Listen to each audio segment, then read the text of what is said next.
What if the felon, J.D. Vance, and Stephen Miller aren't really sort of three separate people, but one big karmic lesson for the world?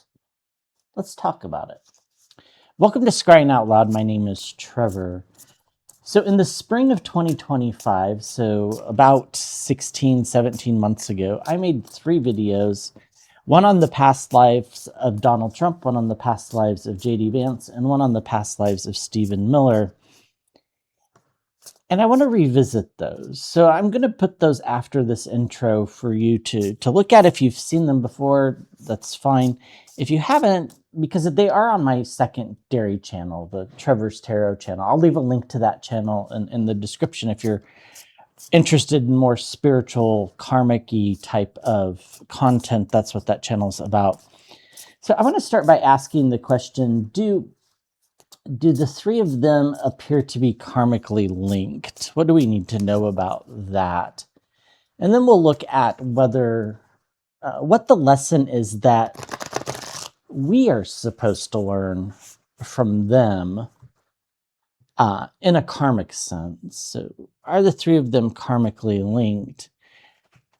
Well, the Death card. I do think they mark the end of something.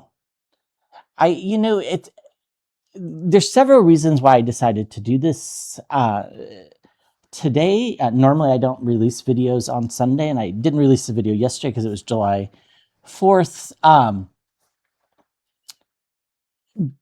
But I had like weird images of, flashbacks to like Bill and Ted's Excellent Adventure and things along those lines that just made me think that there's something important about looking back at these videos. So I read the transcripts, and I really think they point to this karmic link.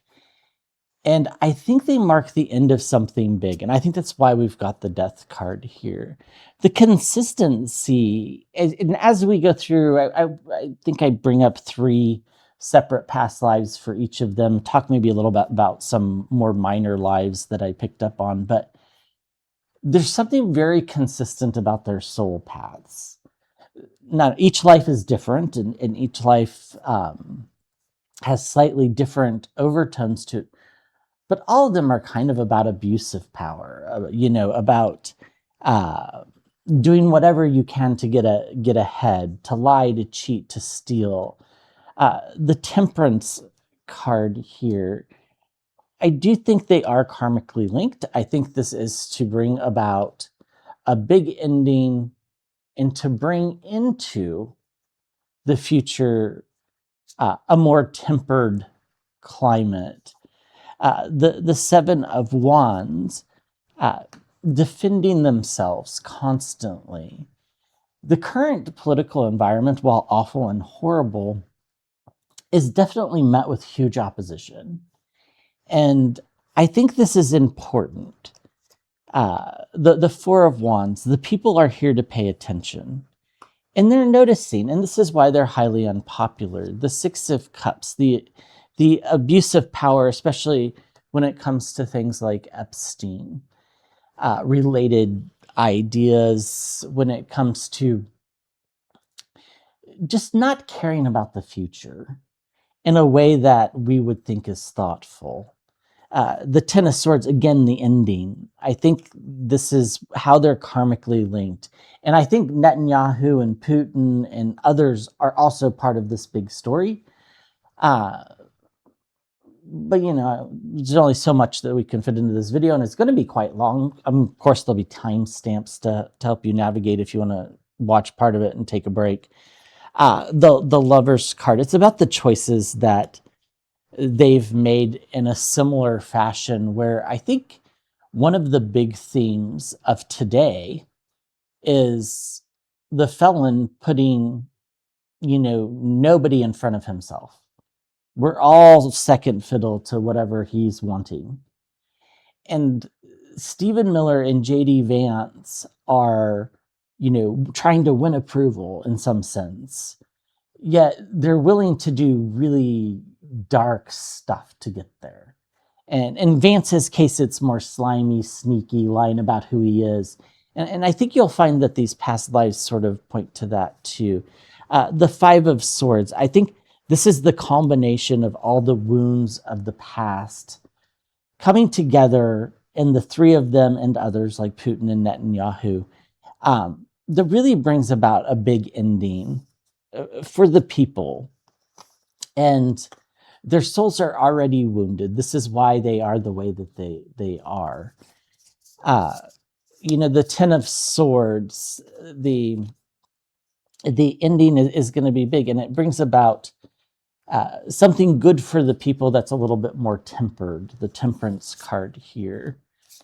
I think when you go through the readings, you'll find that there's a lot of consistency and some of the soul lessons, and that they're operating from a constant place of fear, which is something we don't really talk about, but I think that's accurate. And out of this, they're willing to abuse and power, abuse other people, and make horrible choices, the Lover's card, in order to advance themselves forward. And I think this is why it's important to look back at these.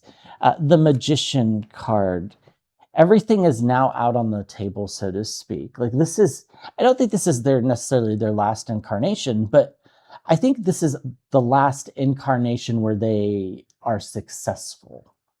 And they certainly aren't successful in every incarnation to begin with. And the Ace of Wands here, new leadership. I think the world is ready for something new. And that's the last question I want to ask before we dive into these videos from well over a year ago. Why did the universe bring them in on the same timeline? Why are the three of them on the same timeline? In the past lives reading, none of them were together. Or I certainly don't recall any life to where they felt like they were together. I don't think that they've been linked before, but they sort of represent the same archetype, right? They sort of represent this cheat, swindle energy to get ahead, demonized because, deep down, I think they all, have inferiority complexes for a variety of reasons, a lot of which I think these past lives explain. The Eight of Wands, this is to bring about rapid change, and I think that's really what it's about.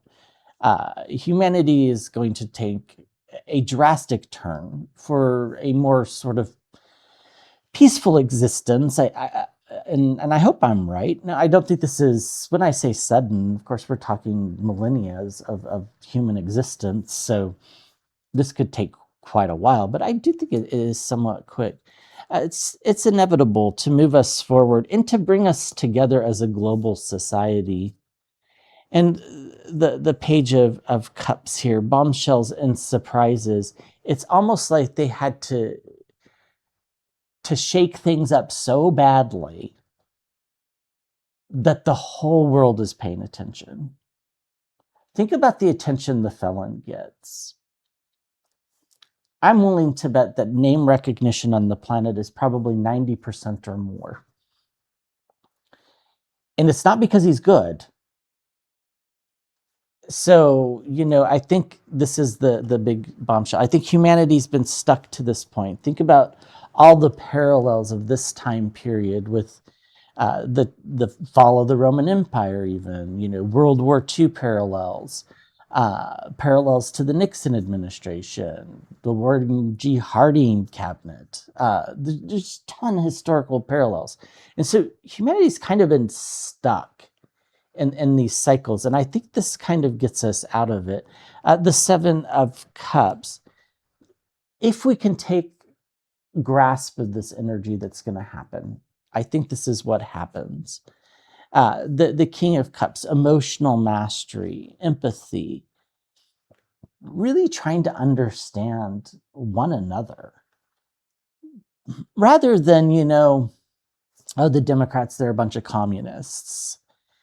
This like making everything personal attacks. I just think that we're better than that moving forward. The divine feminine, I do think, plays a big role here. The three of swords, it's almost like the human heart betrays itself over and over again. And when are we going to stop stabbing ourselves in the back? And and the three of them are together to kind of bring this huge bombshell, the Page of Cups here, to the system, so that we can realize that the loss that they caused, the Five of Cups, and so that we can, move forward, not without volatility, because that will always be there, the Moon card, but all these things are going to come to the surface, and there are going to be changes. I think we'll see some of them in our lifetime, of course. And I think moving forward, it's just the value of things change. Like the things that we value change. So, I think this is sort of to bring an end. Again, the Eight of Wands, things going down. To let us have the ability to create a better future. The Seven of Cups, it's not set in stone by any stretch. There will always be volatility and we'll always be learning, but hopefully we're learning and moving forward. And I think when you listen to the 3 past lives readings, that's one thing that their souls really don't do. They don't really move forward.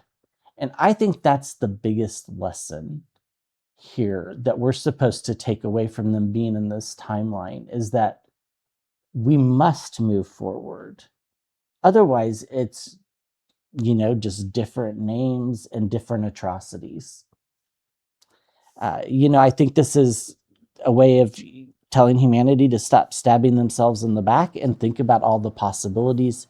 And this really is the lightning bolt to the system to make that happen. It's inevitable that we're going to go from the stuck energy, the Three of Wands and then the Nine of Pentacles. Yes, of course, we're going through the grief part right now. I think we're currently in this Five of Cups energy. And we're heading towards this King of Cups energy, which, yes, I know this is the card for the Democrats, which I think is also true. The Democrats will be taking over. But I think it's about emotional mastery, re-emphasizing the value of empathy, de-emphasizing cult-like behaviors, and really focusing on what the common theme is, right? We all know what it's like to, say, lose a parent. Well, maybe some of us not yet, but probably we all know something along those lines. We have pains that we share in common. And I think we can grow from them. And I think that's the point. I'm just curious what's underneath here. The Six of Pentacles, giving and receiving of information, and the 10 of Pentacles, legacies, and bringing us together, the Two of Cups. So, all right. So the readings will go in the order of the Felon, Vance, and then Stephen Miller. Forgive, I'm not going to edit them. I'm just going to post them the way they are, so they all have weird introductions. Forgive some of the audio from, a year or so ago when I was still sort of learning how things go. All right, I hope you enjoy. I appreciate each and every one of you. And leave a comment and let me know what you think. What can we learn from Donald Trump's past lives? Welcome to Trevor's Tarot, Astrology, and Spirituality. First up, a huge thank you to all the new subscribers. Thank you to everybody who likes, watches, comments on the videos, who's given suggestions for cold case videos and missing persons videos. Definitely looking into all of those. If you've given money to the channel, a huge, huge thank you. The channel's starting to grow. That's very exciting. Hoping to do more cold cases as the channel gets a little bit bigger. Cold cases take a little bit more time because I want to make sure that I'm really confident in what I'm saying, because I don't want to mislead anybody on anything. So I have been working for the last I don't know, month or so of looking into past lives of various people. I released a video on Elon Musk. I've been working on Donald Trump. His past lives are a little bit harder to decipher, with a few exceptions. There were a couple that I could see going back to like the ancient Egypt times. It always seemed like he died very young, so there really wasn't much there to decipher. But by the time we get to like the seventh centuries, the 600s, the 700s, that's when the first life that I was able to pick up um, very clearly. So, and let's see what it is supposed to tell us about today, if anything. It might not tell us about um, his life today at all, although it seems relevant. So, I think this is someplace in Eastern Europe where he was a merchant uh, selling various things and interacting with the banking system. The language spoken sounded sort of like, you know, modern day Polish. So I'm thinking somewhere in like Poland, um, that kind of area. Um, so the interesting part about this that came up is it was so in a lot of readings that I've done on Donald Trump, the Nine of Cups comes up a lot. And generally we think of the Nine of Cups as wish fulfillment, but it's also other meaning as kind of like the greedy merchant. And it's made me kind of rethink some of the readings I've done on him in the past in this context now, as seeing him as a merchant. In this particular life, is very clear that he didn't do business above board.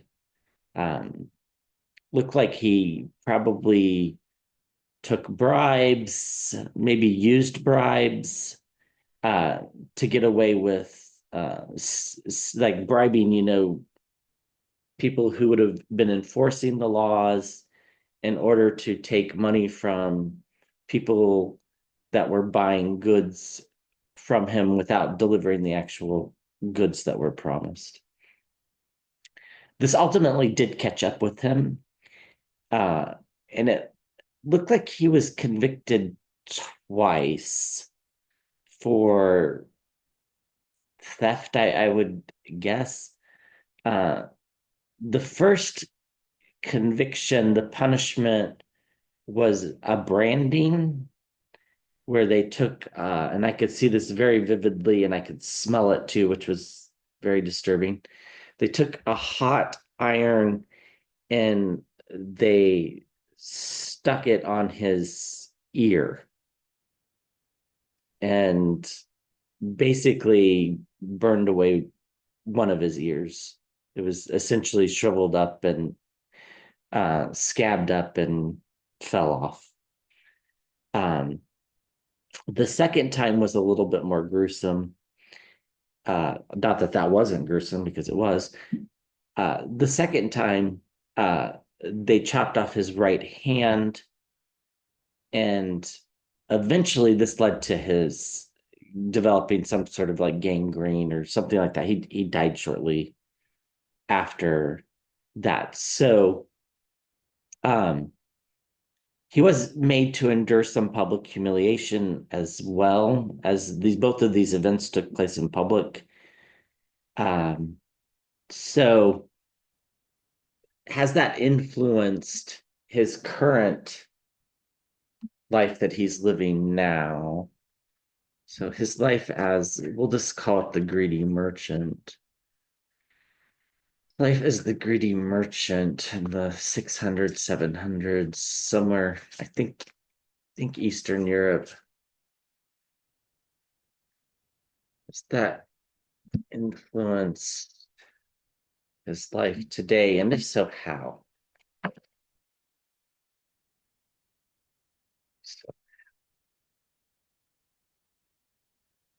that influence his life too. So in the water, I see the Five of Cups, which is about loss. Now, this could be loss of reputation, which I think he is somewhat feeling in the current day compared to before he ran for president. I think his reputation has diminished rapidly from then. Most people gain reputable stuff when they become president. I think he actually lost a little bit of reputation points, so to speak. It's like what's about today, the greeting version.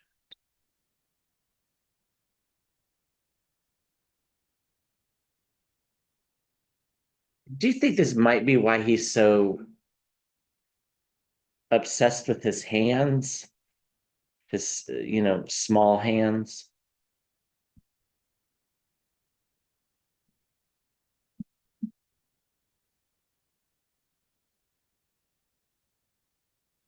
Let's see.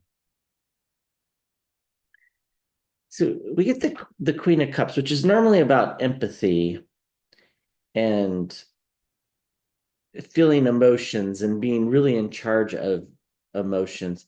But in this case, I think it's actually the opposite of that. I don't think he was in charge of his emotions in the previous life that we've talked about, and I don't think he's in charge of his emotions now.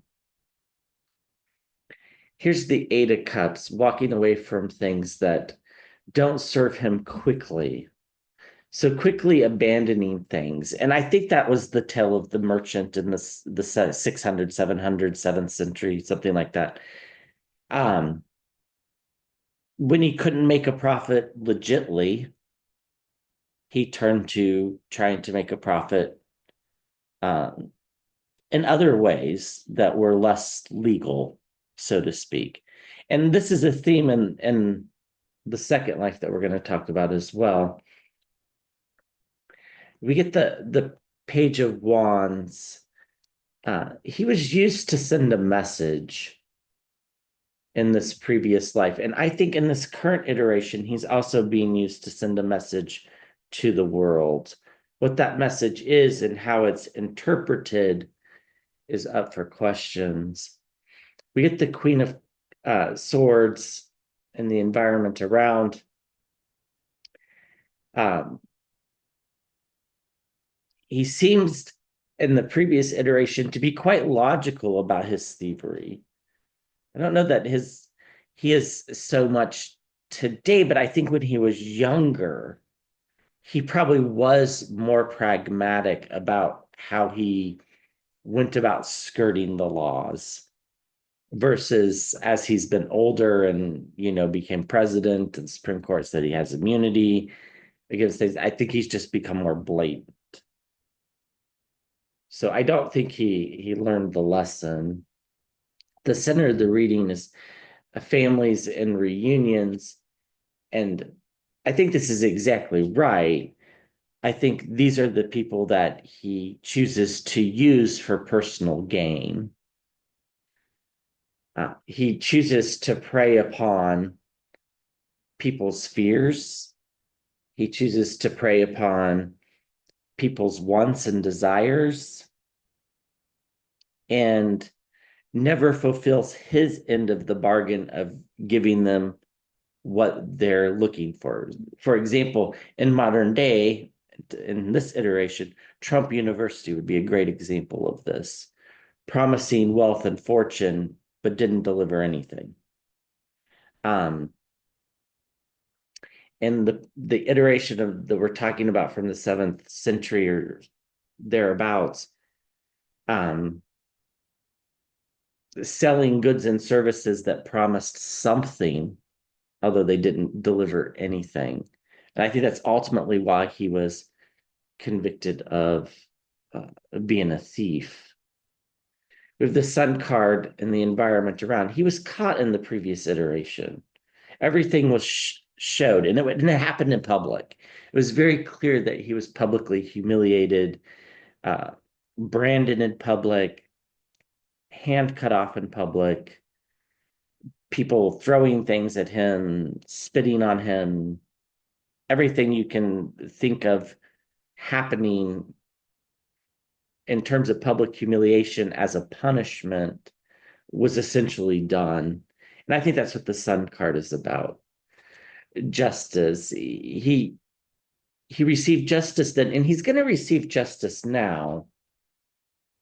Now, if you're a fan of Donald Trump, you're probably not watching this channel, but if you are, you probably aren't anymore. But he's going to receive justice in this iteration as well. But in the iteration that we're talking about from the 7th century, he really did receive justice. Like it was there, everybody saw it. I don't know that that's what's going to happen in this life that he's currently living, but it might be a karmic justice. It might be reliving and rehashing a lot of pain at the end of this iteration. We get the Knight of Swords in the environment around, things happening rapidly, people really coming for him, right? The knight here has his sword held up, ready to attack. And that's in the environment around. That's how people feel about him today. And that's how people felt about him then in the previous iteration that we're talking about. People were ready to attack. And we get the Knight of Cups, steadiness, and delivering an emotional message. So the lack of empathy with respect to families' wants and needs leads to emotional stories being told about him, which makes people not like him. That was true in the 7th century life, and it's true today. Now, in the 7th century, justice came because of the way he treated people, which led to a fiery message being delivered, which ultimately led to his death, right? Hand being chopped off in public humiliation. In the environment around, he has a hard time when things don't come quickly to him. He'll just walk away. I think that's true in this iteration too. You know, he'll scheme and scam to get ahead in this life. He schemed and scammed in the previous life to get ahead as well. In the previous iteration, though, he was more logical about how he did it. It took a while before he was caught. And I guess that's probably true in this iteration too. I mean, I don't think people looking back in the 80s thought of him as being criminal. Some did, but definitely by the time he became president, people thought that. People were out to destroy him, for the lack of a better word. I think that's true today too. And people have their reasons. And those reasons got revealed in the previous iteration with the Sun card. Now, in the iteration that he's currently going through, I think some things have been revealed, but not everything. And when that happens, I think there might be more of this coming. Although I do think it's a karmic justice. I don't think it's legally enforced. We get the Lovers card, unlikely partnerships.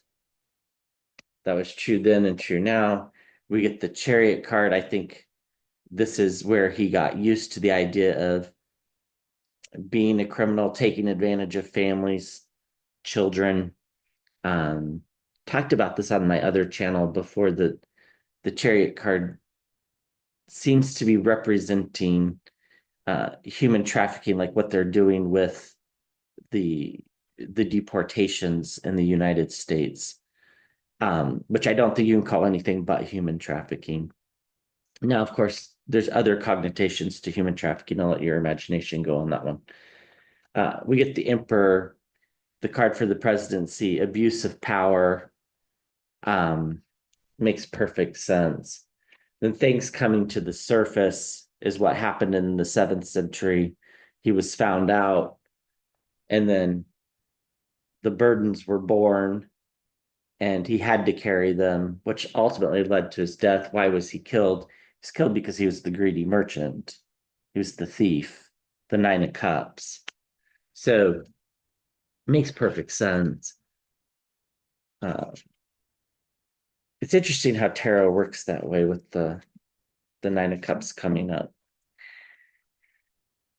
Okay, so the second life iteration that I was able to pick up on was interesting. One where he may have crossed paths with Elon Musk. I question that a little bit. I'm not going to go as far as to say that that's true, but he also seemed to live a life as a Catholic priest at one time. And you might say, well, that doesn't sound right. But he was not a good priest. Uh, he was one of the priests that really got into this idea of selling indulgences, selling tickets to heaven and pocketing the money. He didn't give the money to the church, he just kept the money. It seemed like he was positioned on the outskirts of a metropolitan area, but the church itself was kind of on the smaller side to where it was certainly overseen by the Catholic Church as a whole, but um, it felt like it was again somewhere in Europe. I don't think it was in Italy. I think it was maybe maybe France. That seems right.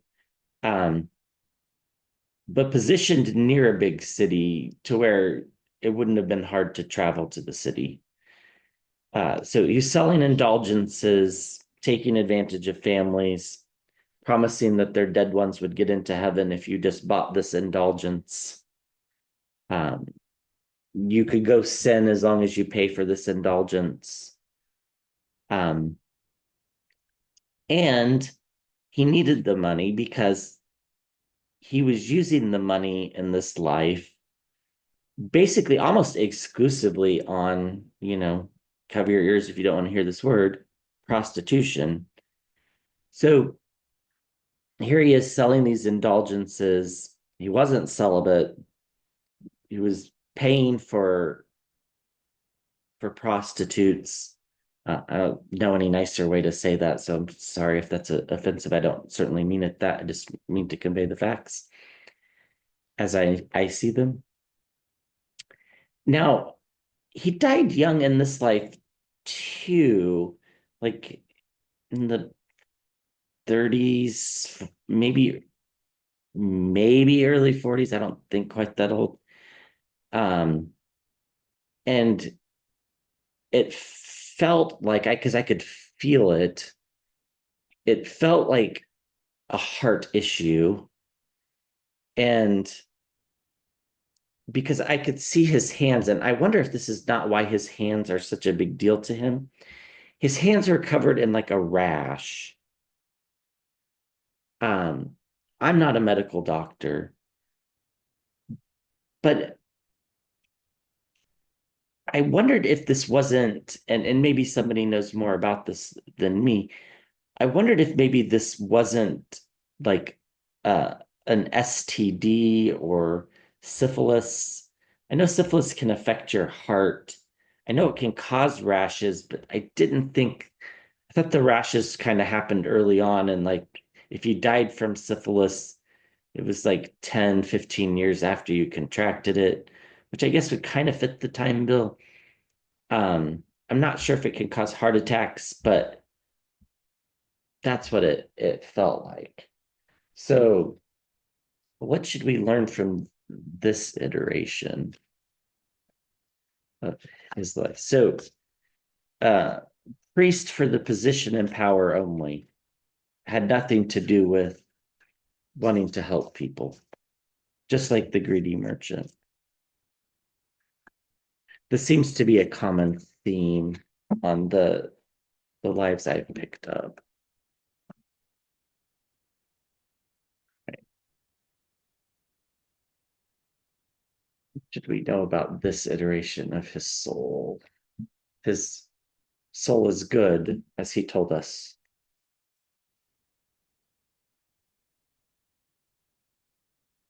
Supposed to know. You're supposed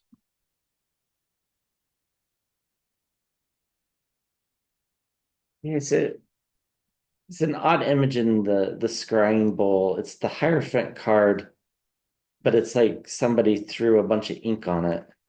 I can make out that it's the Hierophant, but it's covered in ink.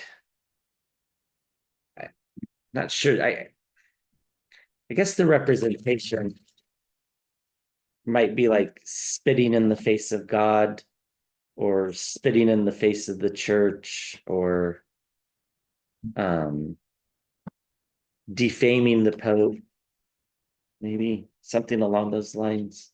Let's see what the cards say. See if they maybe can't give us some more insights. What are we supposed to?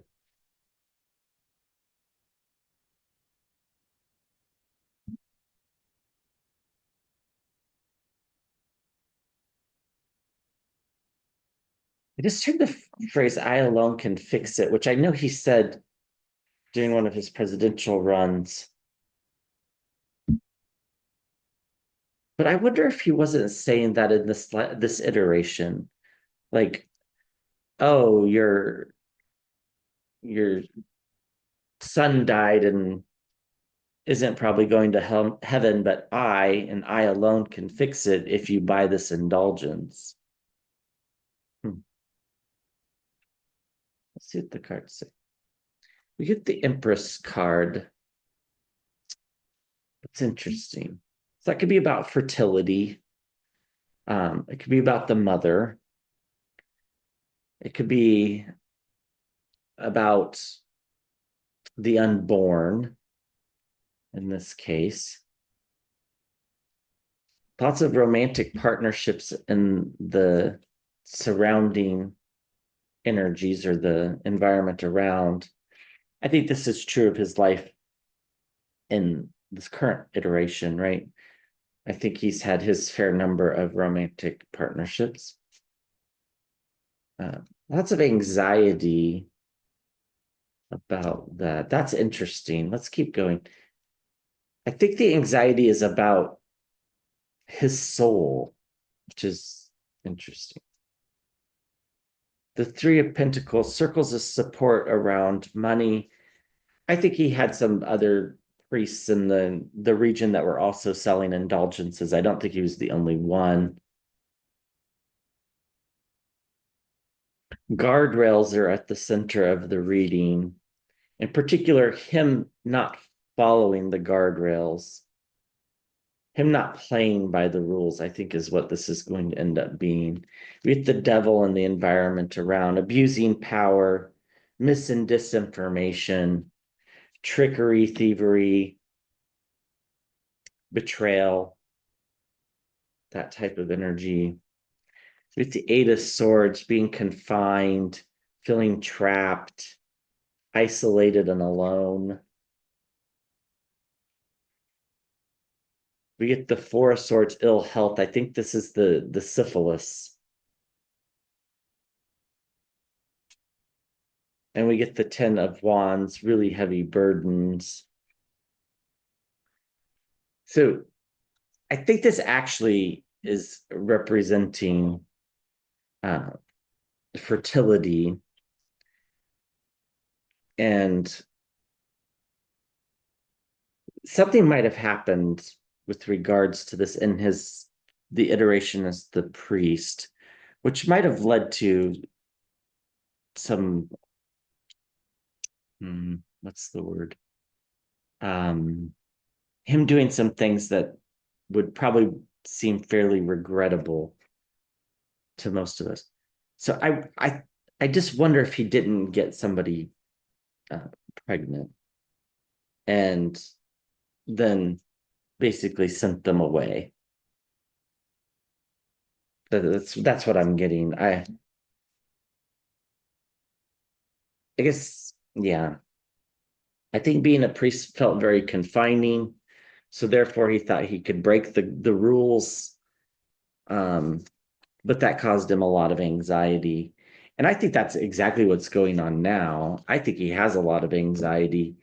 It just manifests itself in very bizarre ways that, we're not. I mean, anxiety always manifests itself in different ways for everybody.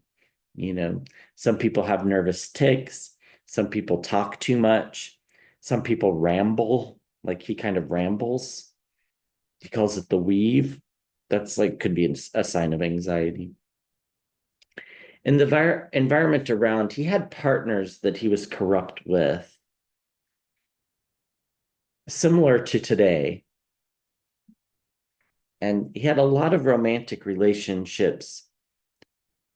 Romance is not the right word. It's just a kinder word than just saying intimate relationships. I guess it's not too unkind. That led to some ill health. And I think, again, this feels like in some sort of syphilis infection, something along those lines. And the devil energy was very much present. And this is just the energy he gives off in this iteration of being one to deceive, misinform, send disinformation, take advantage of, betray, um, steal. I think all of those are valid things that he did in this life, in that life. Uh, we get the card for the Wheel of Fortune, standing on a knife's edge, living a very dangerous life. We get the card for dementia. That's interesting. Syphilis can cause that effect as well.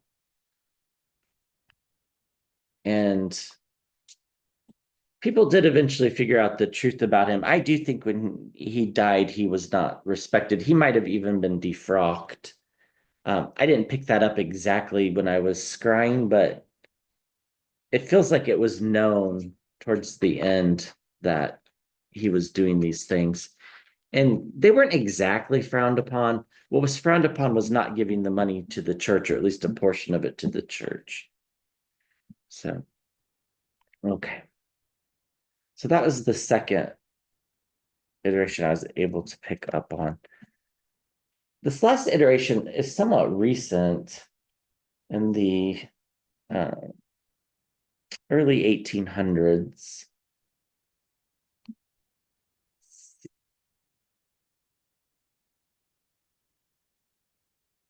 So there we go. Used to say. So, uh, not completely positive about who he was, but I'll give you an idea of who I think it could be, or somebody that kind of fits the story. So I think he was the son of a prominent politician. Uh, he was very active in, so this was pre-Civil War 1800s. He was very active in uh, fighting for slavery. He himself, I think, wanted to be a politician, but I think his health wasn't good. Uh, I feel like he died young because of some health issues. And that's why he was never able to emerge as a politician, is because he just didn't live long enough. Um, if like I could see images of the the Trail of Tears. So I think he could have been the son of a politician who voted for that act when Andrew Jackson was president. I forget what the actual act was called. It was somewhat offensively named. So the Indian Removal Act, maybe something like that. Um, this could explain his fascination with Andrew Jackson. I think he was like, again, I think he was the son of a politician who maybe was a senator for Andrew Jackson. Feels like his father was of significant import. This also makes me wonder if this isn't why he's so opposed to names being removed off of buildings. I think his father could have been that prominent that it could be a name like a slave trader turned politician, like a Tillman or Calhoun, perhaps something along those lines. I don't know for sure that that's who it is, but that's just the energies felt very much like that. And it felt very much like he wanted to follow in his father's footsteps, but never could live up to it. But this had to do with ill health. So feels like he died in his early mid 30s, maybe something along those lines. Um,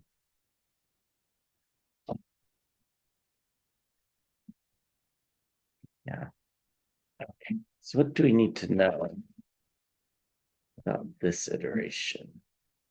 What's this iteration tell us?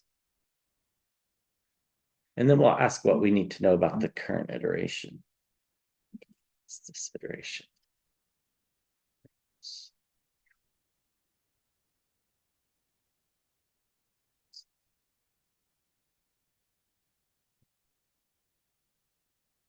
Two cards popped out.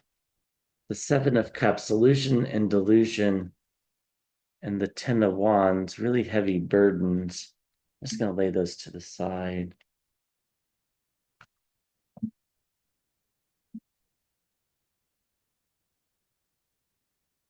I think the Seven of Cups is about, at least in the iteration of this life from the 1800s that we're talking about, of seeing himself more important than he actually was, and then also bearing the burdens of living under the lifeline of a father who was quite successful. I think that's what those are about. I'm just going to set them there in case we want to refer to them again. Okay. So with the Page of Swords, spy in the camp, um, immaturity, the lack of logic.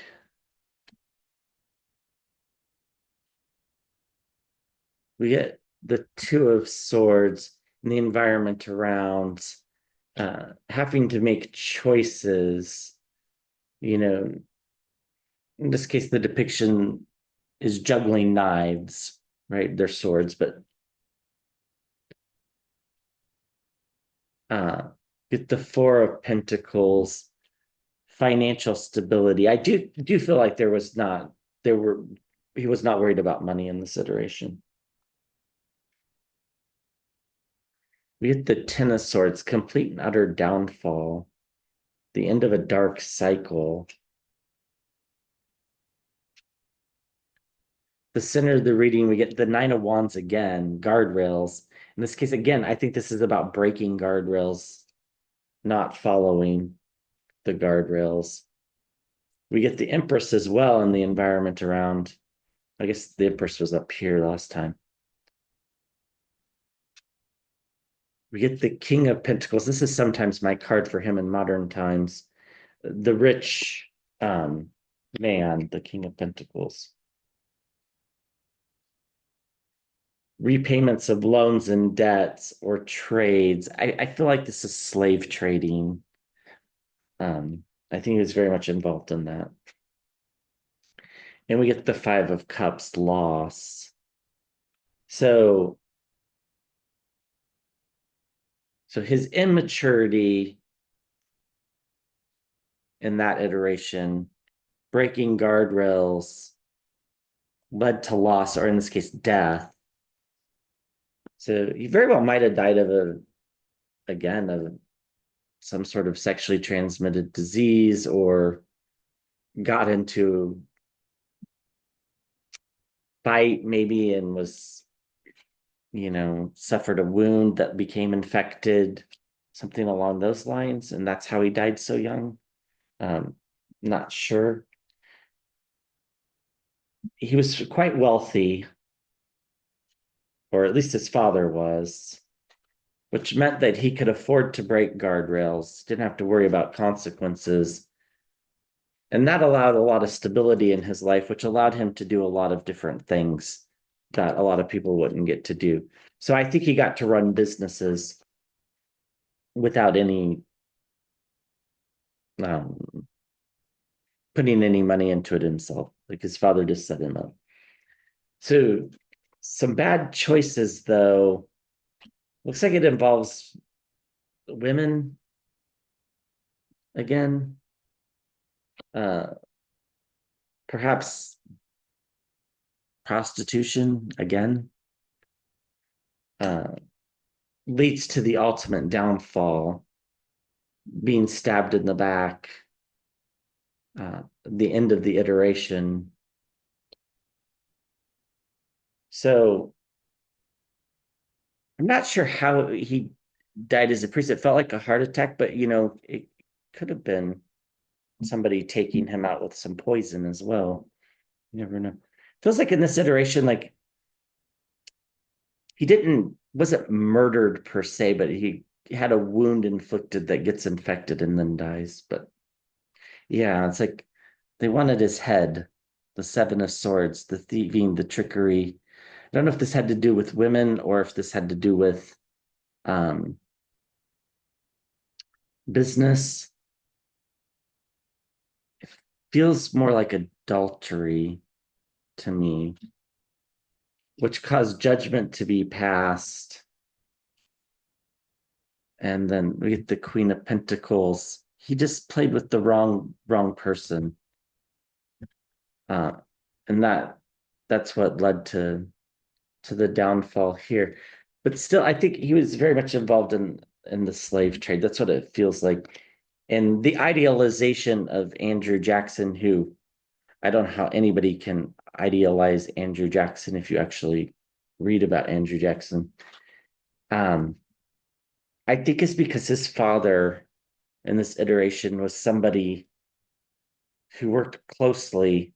It's either Senator Calhoun doesn't sound right. Calhoun was the vice president, right? I don't think that's right, but something along those lines. I don't think it was Calhoun, but something along those lines. Somebody that was close to Andrew Jackson, definitely somebody in the South. Um, so, but that was his father. His father was the prominent figure. He was not, and I think there was some envy and jealousy of his father's prominence. Okay, so what do we need to know about this current iteration? Let's just ask that to sum up this reading. What do we need to know about his current iteration? What should we take away from it? How do these past lives influence it? Is there anything we need to know about his current iteration?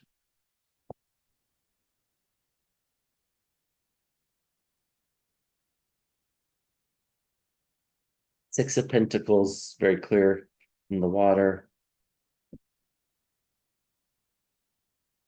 Very much about, I got your back. Well, let me rephrase it. Very much about giving and receiving of loans and debts or things of value. He's maybe not so good at paying them back. The Seven of Swords, exactly. Thievery, trickery, lying. In this case, it's a man perjuring himself on the witness stand, constantly lying. We get the Tower, breaking down of structures around us. I think we see that currently. We get Temperance, we get moderation. It's in the upper right. That's a good spot for it.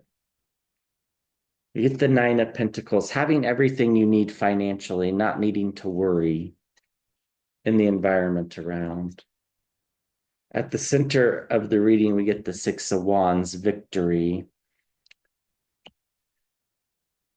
This, I think, is him becoming president. We get the Six of Pentacles, exactly. Giving and receiving of loans and debts, repayments, giving and receiving things of value, whatever is of value, right?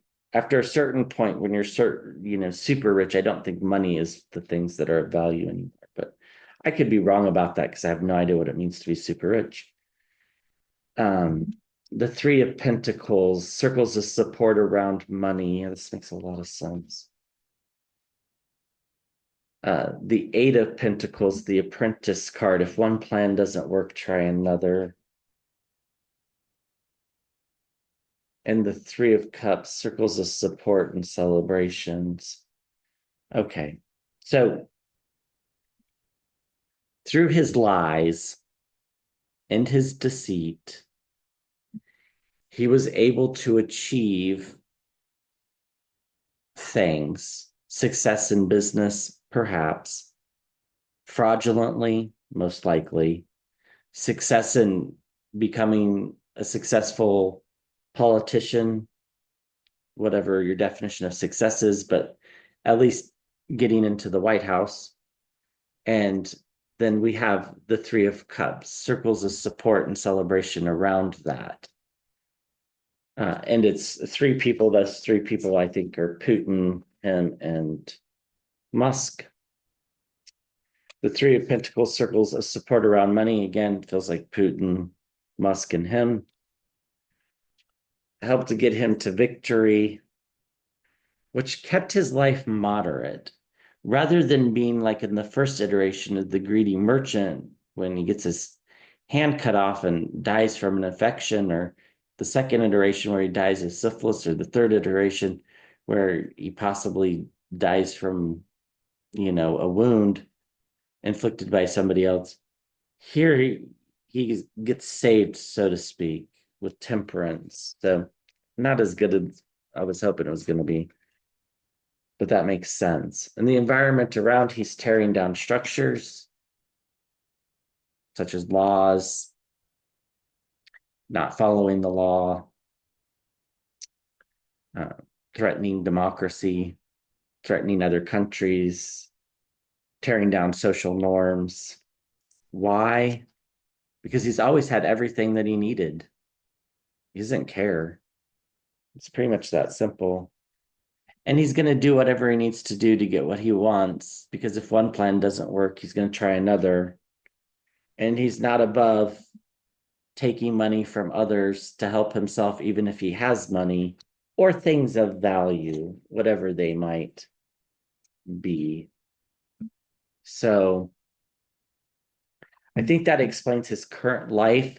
I don't think that this is not what I mean that the outcome of this current iteration is going to be. I'm just saying this explains where we're currently at, the current energy of this iteration.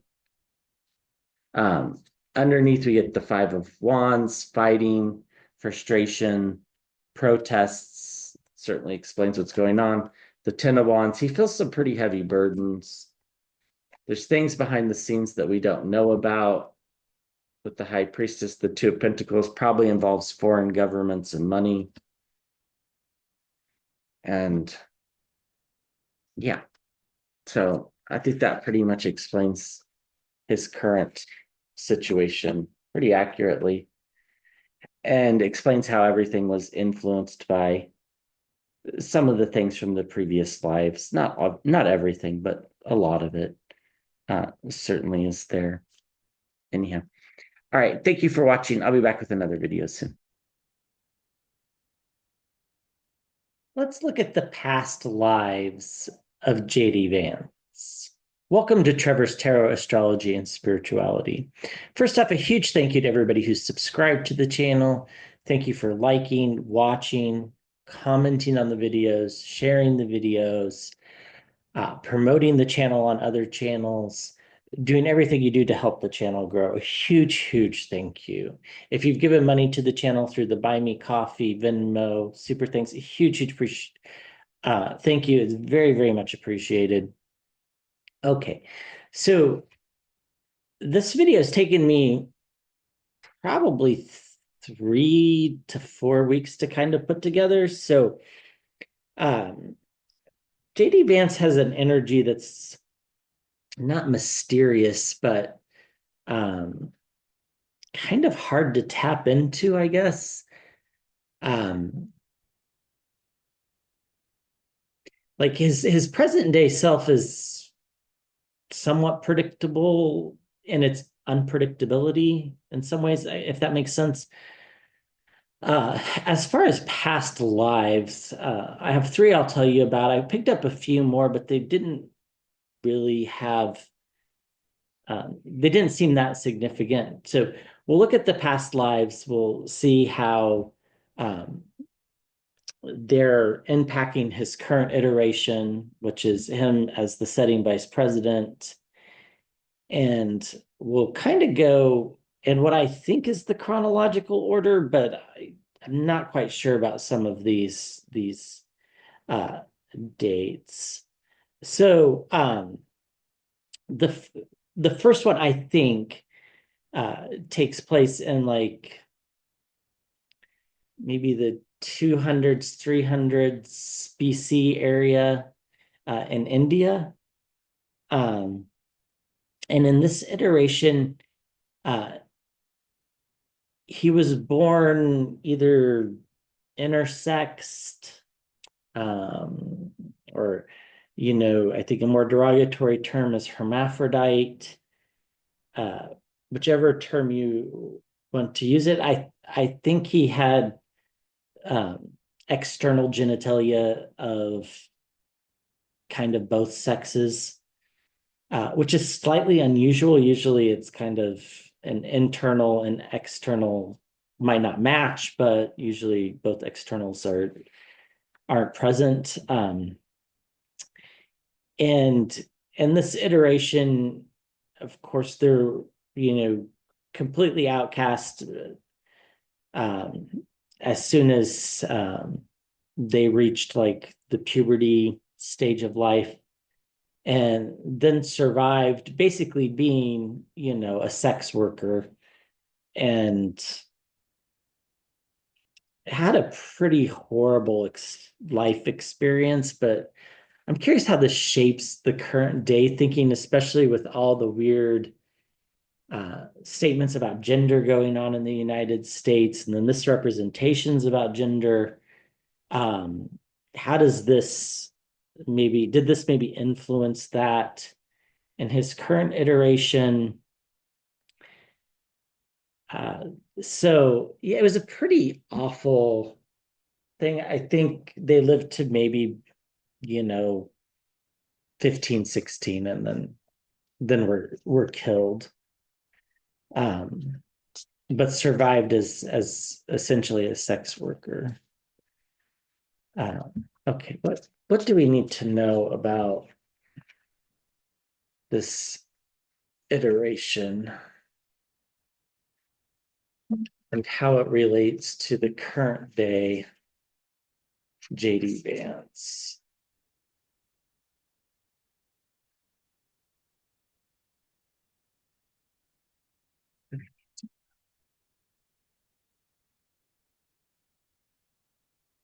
So just like I feel the word insecurity, it's a feeling.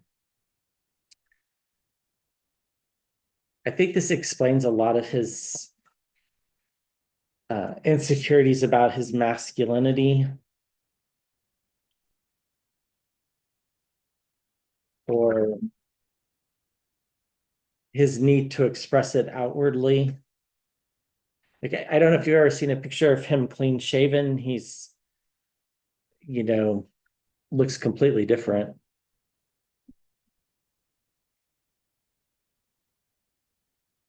What's this say about the current iteration?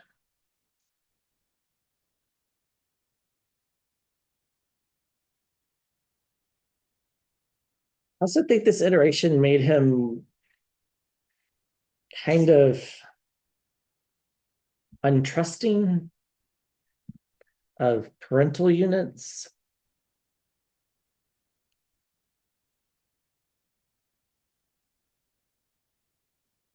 So we get that Knight of Wands, fiery messages coming out of him with respect to gender and sexuality. I don't know that he believes any of it. I think that's just the expression. It's kind of like in that iteration that we're talking about with the intersexed um, life. I think it was something that was like a guarded secret and tried to keep it very secretive, but it wasn't able to. Um, and now in this current iteration as vice president, it's like he protests too much almost. Like, kind of makes me question a little bit about his gender. It might be a little bit provocative, but it does. We get the King of Pentacles, the wealthy man. Um, I think this is why he's subservient to people with wealth, is because of that was a survival technique. And I think that's kind of a common theme throughout these iterations of having this survival technique of using people that were in more positions of power. Now, this life that we're currently talking about as a young intersex child certainly was relying on people in power, but there was nothing wrong with that, right? That was just a survival technique. It wasn't any sort of abusive thing. It was just kind of a terrible existence. One that I would hope he would learn from. The Seven of Cups, I think this kind of makes him realize that kind of the spectrum of existence. I don't think he's as naive as he sounds when it comes to gender and sexuality.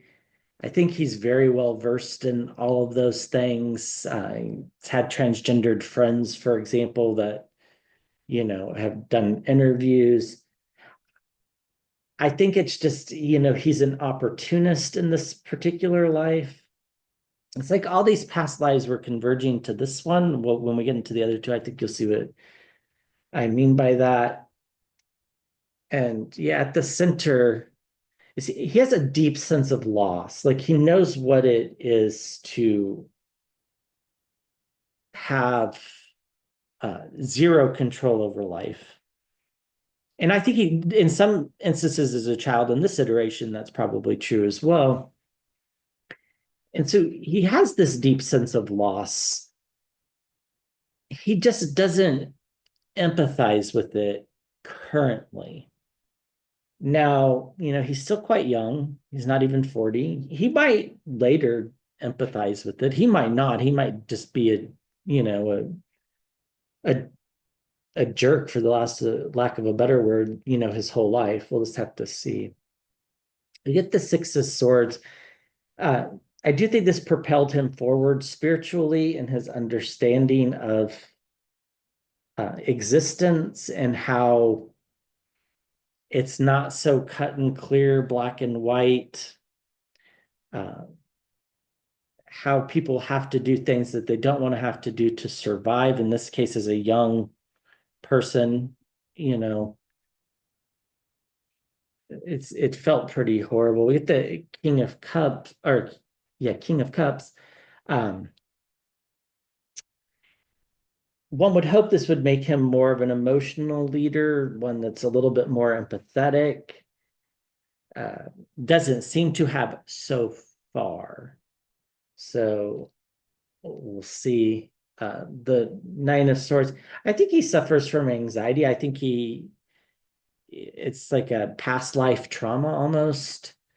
I don't think he'd ever verbally acknowledge this, but if you watch some of his mannerisms, they're very defensive, and, like trying to make himself come across more masculine than he actually is, which is always why there's something very bizarre about him. Sexuality aside, I'm not talking about that. I'm just talking about gender. Uh, I don't know that his outward gender expression really fits his inward gender expression. Maybe should ask that at the last question, but there's something a little bit off there. And I think that's what this life was about. And then we get the Ten of Swords, complete and utter downfall. Um, at no fault of his own or their own in that current iteration. Let me take a sip of tea.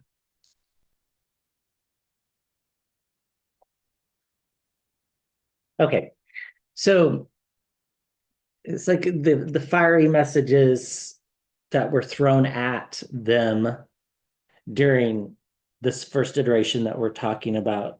and a few hundred BC, somewhere in India, is what it felt like. Uh, gave a spirit a pretty deep sense of loss, also gave him a pretty deep sense of complete and utter downfall. And this is kind of going to be a common theme of needing to experiencing these extreme downfalls. Now, this one in particular had nothing to do with anything he did wrong whatsoever. Um, so you would hope that'd make him a more empathetic leader, knowing about the loss that one can experience, and also knowing about all the possibilities that fulfill the spectrum of gender and sexual identity. We'll see. Doesn't appear that he's going to learn that lesson. Uh, but, stranger things have happened. I do think it's given him some sort of wound that's caused a lot of anxiety, still has it. Uh, he's moving forward. He likes to keep the company of people that can support him if needed. Again, this was out of necessity in this iteration that we're talking about, but in this current iteration that he is as vice president, this is keeping people with money and power so that he could gain power.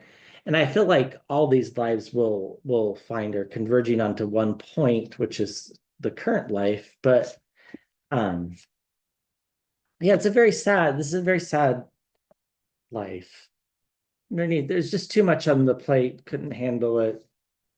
Uh, was, obviously nobody's happy to be murdered, but I think that's what happened, and I think it was a sense of relief because the existence was pretty hard. It was interesting to visit, and lots of good lessons that could be learned from it. We'll have to wait and see if they actually are. Okay, so the second iteration, this is, I think, somewhere in um, Rome times, uh, 300, 400 AD, kind of still during the feudal state system. Uh, it felt like he was part of the government, but wasn't like the main person. He served under somebody. I'm just going to call it a Caesar. I don't know that it was a Caesar. This is what I'm going to use as a term. Um, and in order to keep his position, he was kind of forced to do some pretty horrible things or go along with some pretty horrible things. And so he had a lot of people uh, executed, for example, uh, for personal gain in order to keep this position of power. He, I think the thinking was that he would eventually go up the ranks and achieve more power himself. That never happened. It, it, he very much ended kind of in a similar way to the first iteration, where the person above him had him killed, basically to cover up the crimes that he had been doing. He had been doing these crimes for this person, and then the Caesar, that's just what we're calling him, I don't think that's actually what the title was, um, said, this person's committed all these crimes, even though he did them for me, he's guilty of all these things, so he needs to go. So he was executed in that iteration. So now that seems like a lot of parallels to today's existence in some ways. But what's he supposed to learn? What's this tell us about his current iteration, his life as kind of essentially like a mobster would be maybe a good way to describe it, but in kind of an official capacity. That tell us about his current iteration.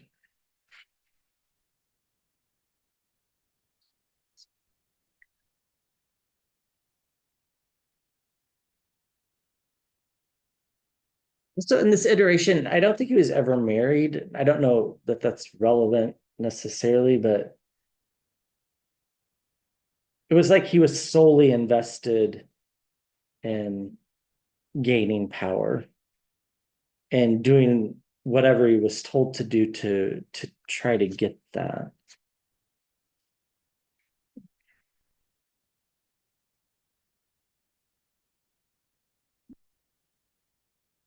What does this tell us about the current iteration?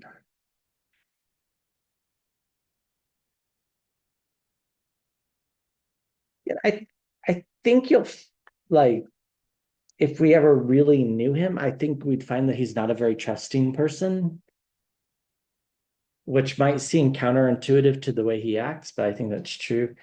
So we get the star card of protection. He somehow is associating being surrounded by people in power with protection.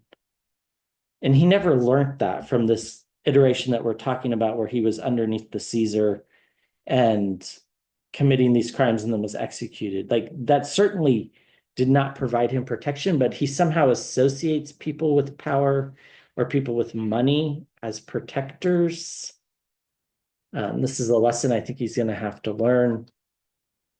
He's rather immature still in his spiritual involvement.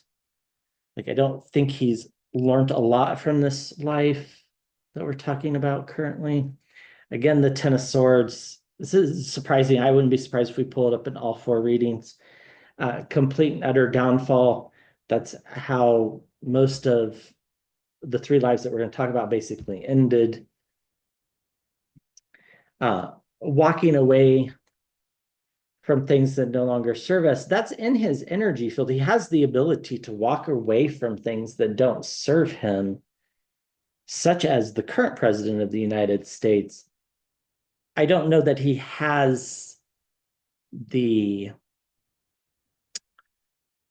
fortitude. Like, I don't know that he's got the maturity to do it. He knows he needs to. Like, there'll come a point where he knows he needs to, but whether he can do it or not is highly questionable.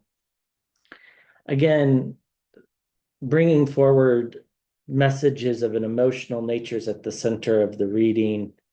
In this case, in this iteration, he was basically the one that went from door to door and said, "You've committed this crime, you've committed this crime," and um, had them eliminated if his boss thought they were a threat. We had families, reunions, and celebrations. It's interesting. I didn't pick up that he had a family in this iteration.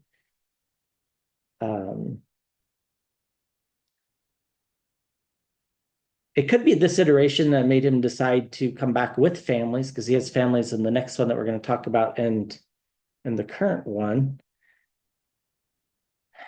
Again, I just pick up this immaturity. Like, I'm focused more on the children in this picture, and they're just joyfully playing naively, not a care in the world. I feel like that was his approach in this, even though he was carrying out these atrocities. It's like it was almost like a naiveness to it. It it felt like a game. Like, I don't think he really comprehended the magnitude of it. It's the Two of Pentacles, juggling things, overseas affairs. Here, I think it's talking about just juggling different power structures and people with power, and maybe trying to play both sides of the fence. I didn't pick up that there was another side of the fence, but now that that came up, it wouldn't have surprised me if he was playing two different leaders against each other, and that's why he ended up getting executed. That's certainly a possibility. I didn't pick that up at the time, but that does seem to sort of fit the overall feeling. And again, the Six of Swords coming up again. So forward momentum in the environment around, and bombshells and surprises. So looking for protectors, not afraid to spread emotional messages and cause bombshells and surprises. I think these are all true today. Juggling different power structures, bringing forward these emotional messages, but they ultimately ended in his downfall. And in this case, literally stabbed in the back in that life. And in the environment around, he was the spy in the camp. Again, this does make me think that maybe there was another leader that he was trying to please both of them, perhaps. Um, and uh, he's getting forward momentum out of this life that we're talking about. It's given him the ability to know that he might have to walk away from things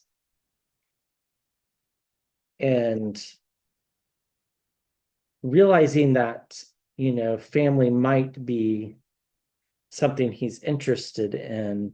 I'm pretty sure he didn't have a family in this iteration, but I could be wrong. We get the apprentice card. If one plan doesn't work, try another. Messages about money, and then, yeah, death. There was lots of death in this one. He caused a lot of death. He himself was killed. And judgment by who? By the emperor, the leader, or the Caesar, as I called him, although I don't know that that's the correct term, because I don't necessarily think that's quite right. And the abuse of power of the leader. So that that life was also, I think, pretty hard. I think, although he was very cruel, in some sense, I don't know that he, again, had a choice in the matter. It was almost like he was kind of born into it, and that's just the way things developed naturally. So now this third iteration, I think I'm going to use this deck again. Just give it a tap. Okay, so the third iteration was pretty disturbing. So I think this takes place around the 1600s, maybe in like 1620s, 1650s, somewhere in that range. Uh, it takes place somewhere in Europe, on the western side of Europe. Could be France, could be England, possibly somewhere along those lines. And this iteration, he had a wife and a daughter, and never really found any sort of gainful employment. Tried, had several, worked several jobs for people, manual labor for richer folk, so to speak, and never seemed to hold a job. Or sometimes it wasn't his fault, sometimes it was. Had a little bit of a substance abuse problem with alcohol. Um, his family went hungry a lot. He, as a result, committed various crimes. Nothing too terribly serious, but well, I mean, I guess all crimes are serious, but stealing a loaf of bread to me is a little bit forgivable, um, or very forgivable. But like low kind of petty theft to kind of support the family. And then um, he was friends with somebody that was in the government. I don't know if this was like a sibling or a cousin or something along those lines. And it's like he kind of got word that they were going to come for him. And so he literally went to one of these rich benefactors and um, sold his daughter for money to buy a ticket to uh, the United States, which of course was not the United States at the time, but the colonies, um, and didn't tell his wife about it at all, just left her behind, sold the young daughter to this rich guy, took the money, got on a boat, and then died on the trip over from probably something like dysentery, something along those lines. So very disturbing iteration. What's this tell us about it?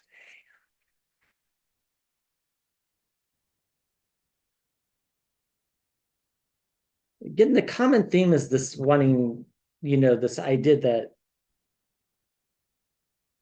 the wealthy provide protection, I think is a common theme, which has been proven to be untrue in all of his iterations so far. We'll have to see about the current one. So we get the Queen of Cups. There's a lot of desperation in this iteration. Um, it doesn't forgive the things that happened, but it was a lot of desperation. And I think that's what the Queen of Cups is representing here, is this like overwhelming emotion of just not knowing what to do, and but still at the same time being quite selfish. So it was a good. We get the Ten of Cups again, families, reunions, celebrations. I think at one time in this iteration, he was quite content with the family. But later, obviously, they just became pawns and became a thing to get money from. Yeah, it taught him weird lessons about money. People are willing to pay for anything. We get the Magician card in the environment around. This dark energy kind of surrounds him. This it's really dark, heavy lives. All three of these lives that I've described they feel a little bit out of control, like a lot of things weren't in his control. This last one, a little bit, like especially the selling of the daughter, that I think was very much in his control. Uh, because it was really just thinking about himself and escaping. Um, but being born into poverty in this case, the first iteration being born intersex to not having any choice but to work as a sex worker. The second iteration, you know, like everything was very desperate, like in a selfish way. It's maybe a little bit hard to explain. So guardrails, as at the center of the reading. So learning that guardrails are in place, boundaries are there for a reason, is what he should have been learning from this iteration. I don't know that he did. Things are inevitable, setting sail, overseas travel, realizing the mobility of life, perhaps. The sins of the fathers, what comes to mind here? The expression's the sins of the mother, but the sins of the father, they're supposed to look out for their children. In this case, he didn't. He very much used the young daughter for his own financial gain. The Two of Swords, making choices and unlikely partnerships, the Lovers. And I think this speaks to his partnership within somebody within the government. So, like, overwhelmed emotionally, wasn't able to fulfill the boundaries, and ends up using unlikely partnerships to escape the situation. Happening to know somebody that was willing to pay money for his daughter, for example. The sins of the father, should lead to boundaries and lead to new discoveries. I don't know that they will. We'll have to see. It doesn't feel like it, but they could. We get the Two of Swords. Choices have consequences. There's like this undercurrent of really darkness that just kind of surrounds his soul at this point.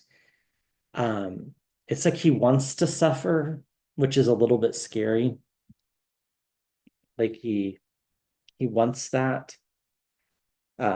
It's inevitable that he learned something. Hopefully, he learned a lesson about family. I feels like he kind of did. At least he hasn't done anything horrible that we know of. Although he said some things about his kids in his current iteration that's a bit disturbing, like, you know, the way he disciplines them, for example.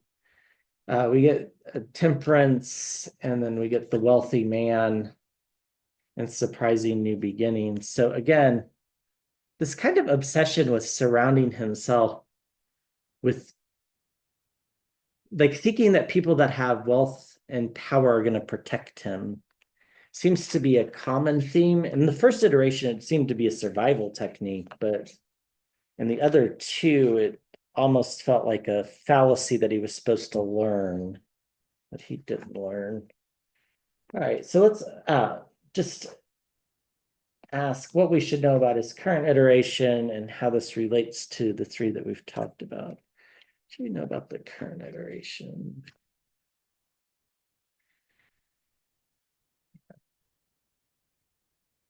Very much, I don't think he can be trusted. Regardless of what he says, if he says something bad, he might not mean it. If he says something good, he might not mean it. He literally can't be trusted on anything he says.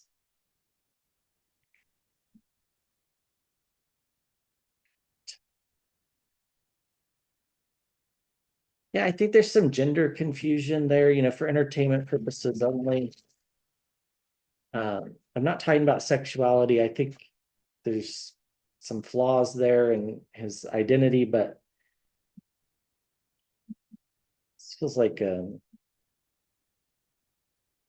I'm not saying he's like transgendered or anything like that. I'm just saying that, like, his definition of masculinity is very confused. His definition of femininity is confused. And therefore, his definitions of gender and gender roles are really confused. Although, I mean, he could be, you never know.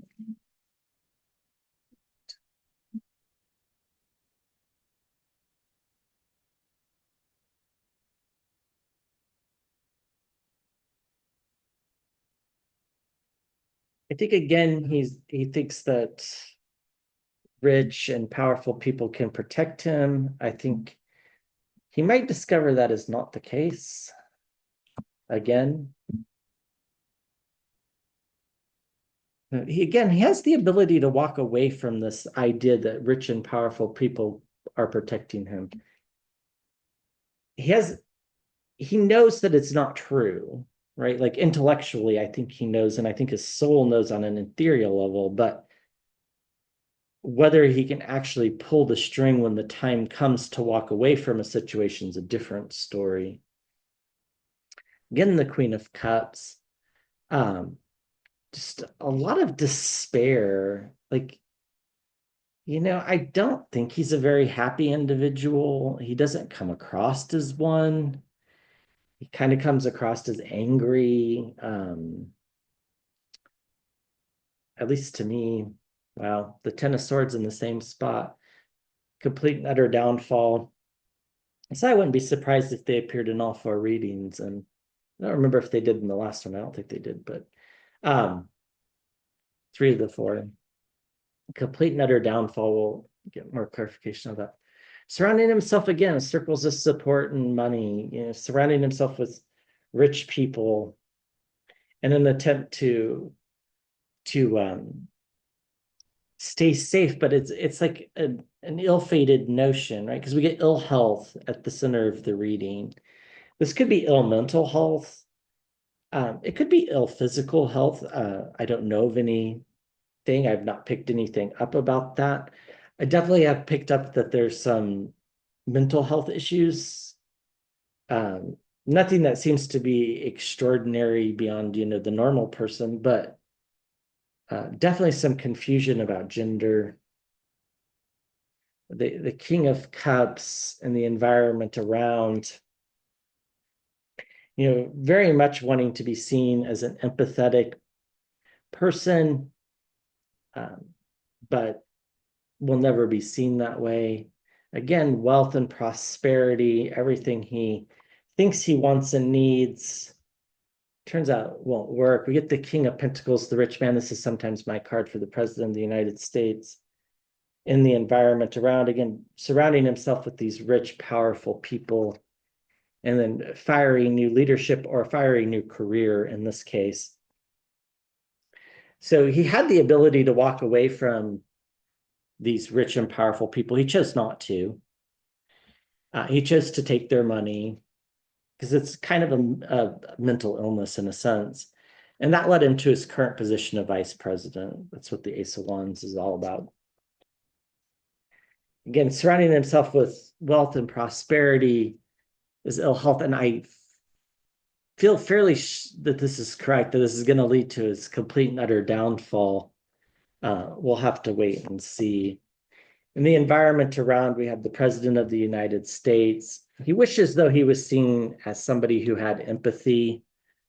He can feel things, he just can't express them.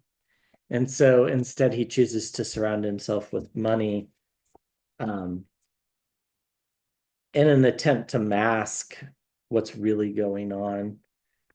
So surprising new beginnings, more new beginnings. I feel like these iteration, maybe he's got one more iteration where he has to learn this lesson.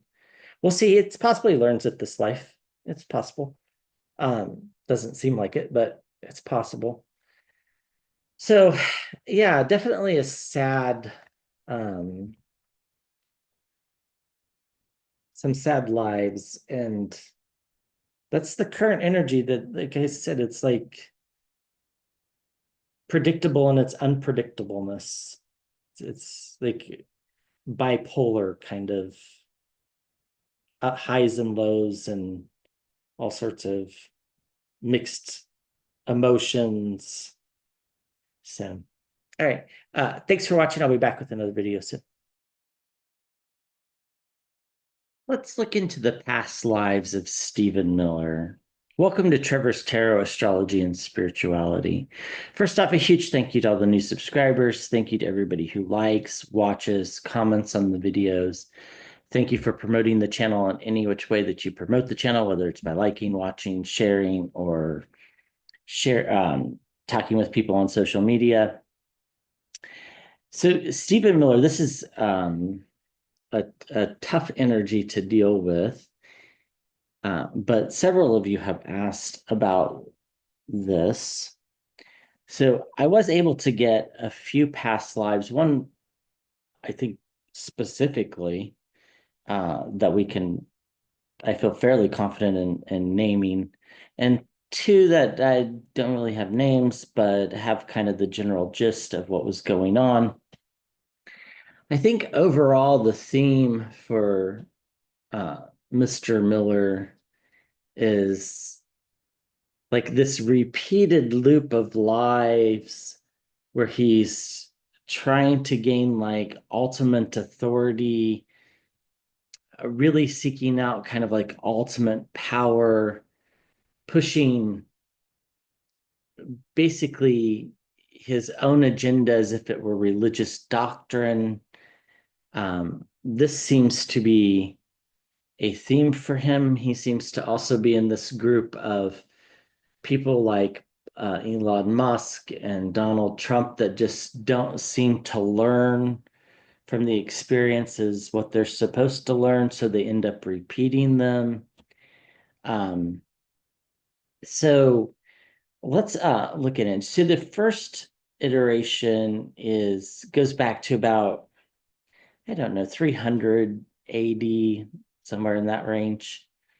Um, he appeared to be like some sort of provincial governor, um, ruled over a very small area. Really didn't have much power beyond that. Um, he was seemed to it was shown very striking images of him uh, taking scientists and philosophers in particular and burning their works and also persecuting them. And then a couple occasions having them executed. He thought of the scholar class as being a threat to not only his province that he was ruling, but the overall structure of government at the time. And that created this underground network of scientists and philosophers working in the dark. But even if he got wind of any of that, even if he suspected somebody was a scientist or a philosopher or a scholar, and particularly a religious scholar that contradicted, whose studies would contradict the doctrine of the time, um, I, I don't think he cared whether they were actually philosophers, scientists, or religious scholars. I think as long as he assumed there was evidence against them, he would have them persecuted and most of the time executed. So that's the first iteration. So let's see what we're supposed to learn from that. So let me take a sip of my tea first. Okay, so what are we supposed to learn from this iteration of Stephen Miller's past lives? We're supposed to learn from this iteration. Stephen Miller's past.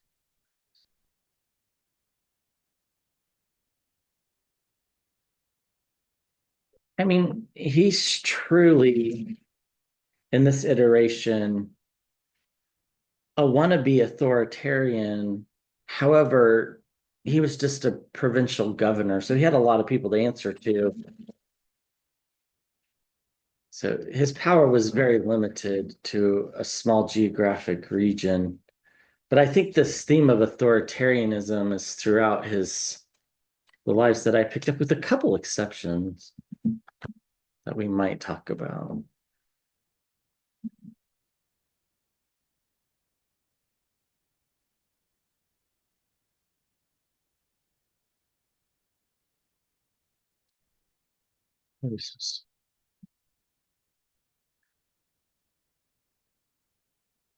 Definitely didn't like being questioned.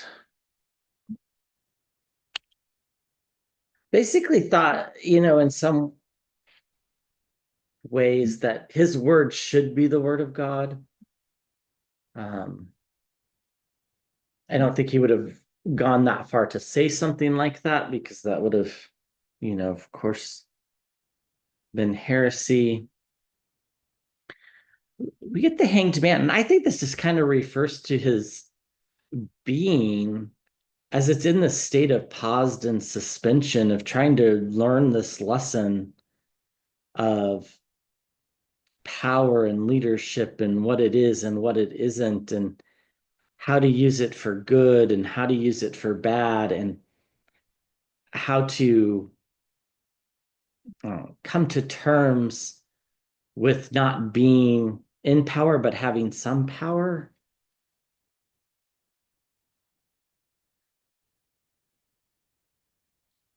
He needs to learn the lesson that regardless of his status, whatever level of power he has, that power corrupts. And for a lot of people, anyhow, power corrupts. And that always kind of leads to his ultimate downfall And in this particular iteration, as the provincial governor, I think he was widely condemned after a while and kind of just led a life of isolation. Yeah, the Tower card. It's like the structures that he's supposed to operate within are the structures he wants to tear down, but he doesn't understand that um, he's trying to operate within the same structures that he's tearing down at the same time. Like simultaneously, he's tearing them down and trying to operate within them. It's similar to the current iteration that he's in, where he kind of wants to tear down some structures in the United States government, but at the same time, he's operating within those structures, needing to obey the judiciary, for example. I don't think he quite understands the limits of his powers. And I think maybe that's why he keeps repeating. We get the temperance angel in the environment around. It's like he's trying to be guided into a position of moderation where his being is able to learn that extremism always kind of leads to a downfall, but it's like he can't learn that lesson for some reason. There's something holding that back. So I don't know how many iterations he needs to go. It's almost like as we go through these past lives, is that I think he's learning things, but I think he's not getting the right lessons, and I think that's why he's having to repeat them. He often is the spy in the camp. He often is the one that takes a structure and gives it a bad name. We see that in the U.S., of course, even the first administration with the that he was involved in. This white replacement theory, these blatantly racist concepts.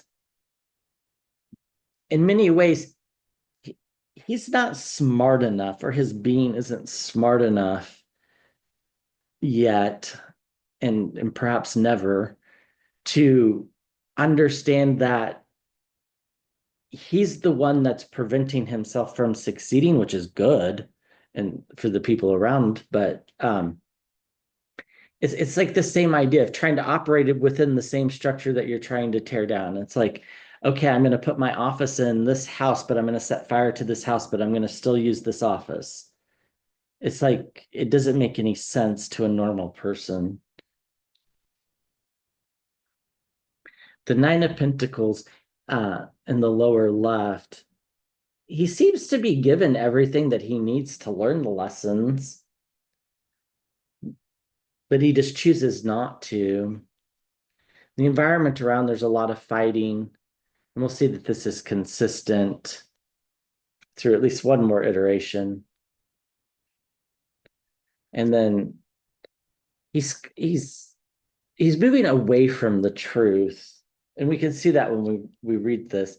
So it's like his being is in the state of pause and suspension, possibly even on a downward trajectory, which is not typical. And it's moving away from what? It's moving away from the truth of our existence. He's being given everything that he needs, as we all are, for whatever mission we're on. But it's like, he doesn't know how to use them. So use whatever he's been given. So he ends up in this situation where he's trying to both build up and destroy the same thing. It's a very bizarre energy, which I think is why people find him so creepy. Is it's kind of like he's like a fox in the hen house type of an energy. Uh, these usually end in a dark cycle. Something dark comes to an end, or it's the beginning of a dark cycle in some cases. But uh, the message that he is supposed to be learning was one of moderation, but he doesn't seem to learn it because he's always sabotaging his existence And he's doing that through lots of fighting, starting wars is too strong of a word, but starting conflict within groups that really don't need to be in conflict, uh, such as in this iteration as the provincial governor. It's like he almost got the scientists to turn on the philosophers, right? Religious scholars were turning in scientists. It was like everybody was scared of him. But ultimately it ended with him accomplishing nothing. So uh, in the beginning, though, he's always got this circle of support, but then it goes away. And I've seen this in his current life cycle. Now, I think he will become completely irrelevant in 2 to 3 years. Just be completely irrelevant. We won't even remember him. Well, we'll remember him, but he'll just be irrelevant. Is how I see him. He's going to get, face situations of not necessarily poverty or ill health, but just situations to where he no longer has a voice to that anybody wants to hear. And I think that is what happened in this current iteration. And ultimately, justice came about and he was replaced with a different type of leadership. So that was that iteration. The second iteration, I think I have a name to go with that, and I'm always slightly um,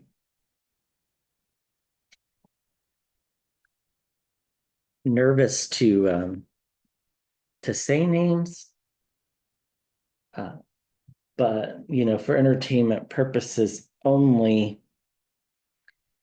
it very much. I'm very confident that he was at one time in one of his past lives the Pope. I think it was Pope Innocent the Third is my best guess from doing a little bit of research to match the imagery. Um, it was all about the idea that the Pope was the supreme being on earth and that even kings and leaders of countries should be subservient to the Pope. This, of course, did not work. Um, he, in particular, if there was a group of minorities and places where Catholics were the majority, he would root them out and have them slaughtered, basically, killing whole towns at a time. Uh, and he picked several arguments with kings trying to get them to be subservient. And ultimately, it just didn't really work out exactly how he thought.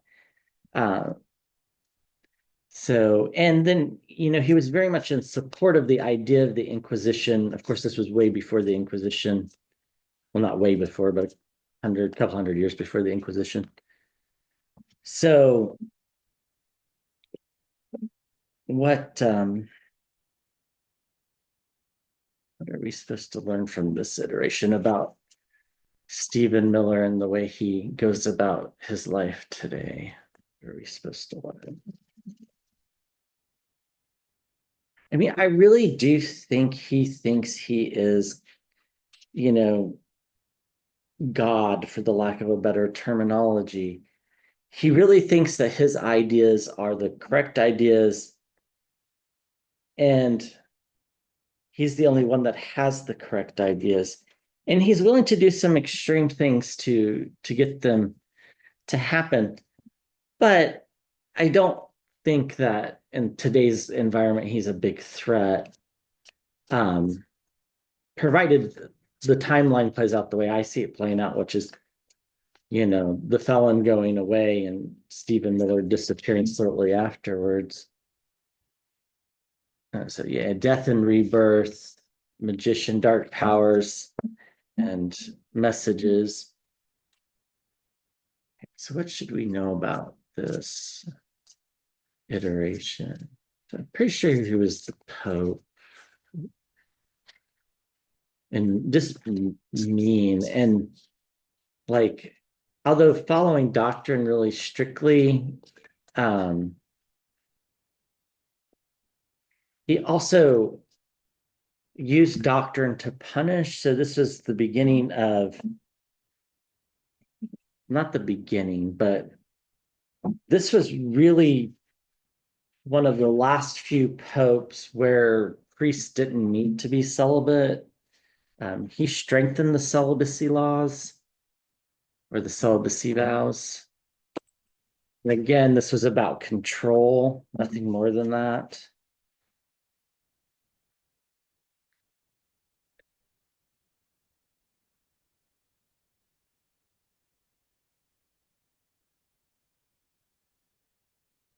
See the Five of Cups in the water, which is about loss.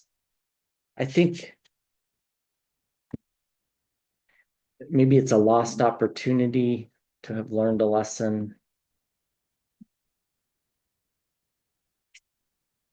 Yeah, well, we get the Five of Pentacles, which is also about loss, poverty, being left out in the cold, feeling less than, like, even when he was in this position of power, he still feels less than.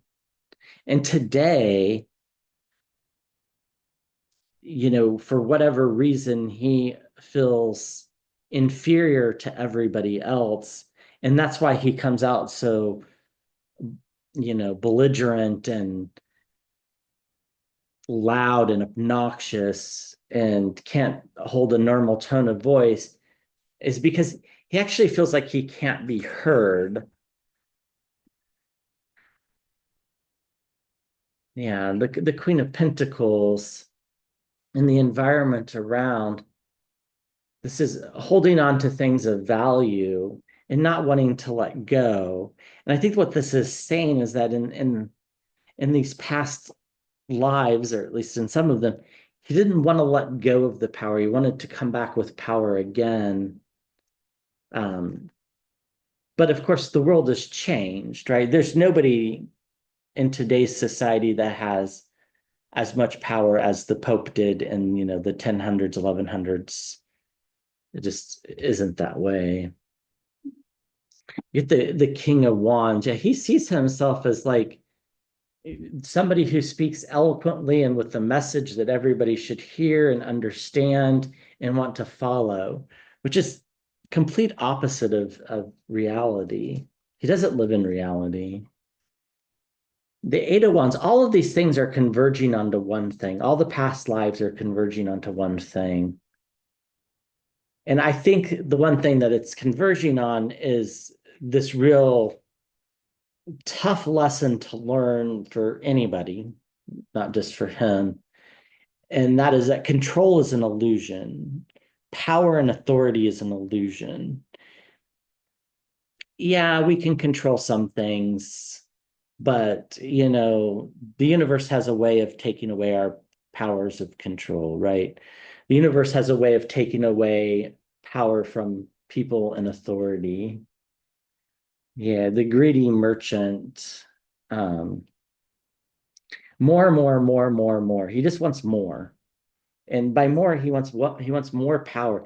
He wants to be able to like push along concepts and ideas that there is in like one sort of superior type of human, for the lack of a better way of putting that. And I think we see that in this iteration that he's currently living in, but also in this iteration that we're talking about with the massacring of non-Catholics and people that probably would have been considered minorities at the time, perhaps even had darker skin color.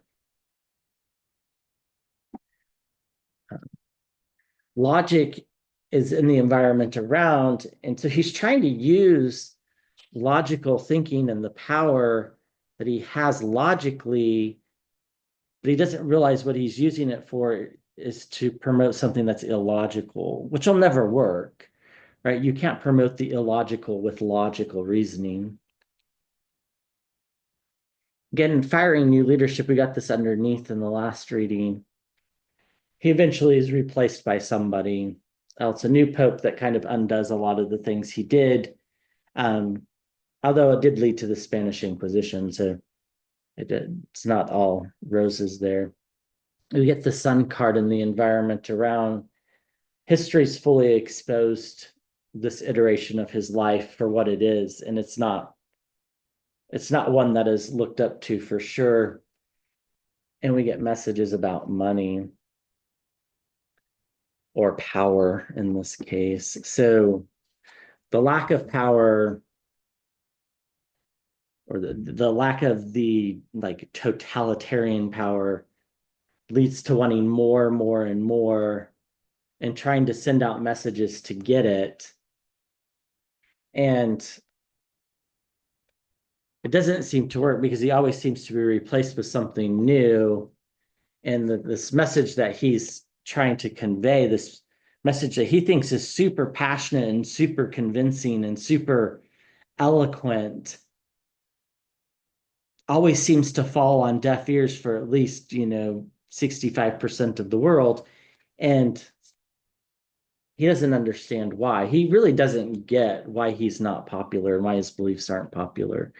But his beliefs aren't popular because the environment around people wants stability. And again, he's trying to apply logic, but using illogical reasoning. It seems like the light always gets shined on his plans soon enough before things go too awry, although in this case, this iteration, this past life, things did go pretty bad. But everything seems to be converging to a point.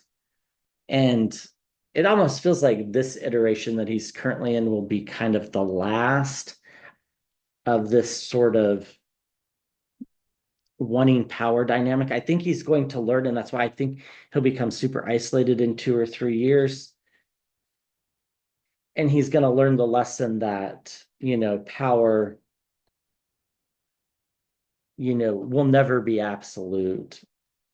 So, yeah, some ill health, and this is mental health. He can't keep up with the stuff going around fast enough. There's too much in today's modern world for him to use the same sort of ideas. And he's standing on a precipice. It's a matter of whether he wins or loses, and well, he loses, right? We get the Five of Cups, which I was seeing in the water. So I think it's it was a dark chapter and led to a darker chapter in the history of Catholicism and in Europe in general. So okay, so the third iteration that I was able to pick up, and then I'll talk on some sub iterations that weren't quite as distinct. Um, Again, is this concept of wanting power. And in this case, I don't know if it was like complete and absolute power necessarily, but in some ways it was. So he appeared as this would have been, I guess, let me take a sip of my tea. Like the late 1500s into the early 1600s was probably the time frame that he lived in. Um, and he came as a Puritan priest, or at least an elder if he wasn't a priest, somebody who was well respected. And he led the charge, or was one of the people leading the charge against people deemed to be heretics, which led to like the Salem witch trials, which led to some people being hung.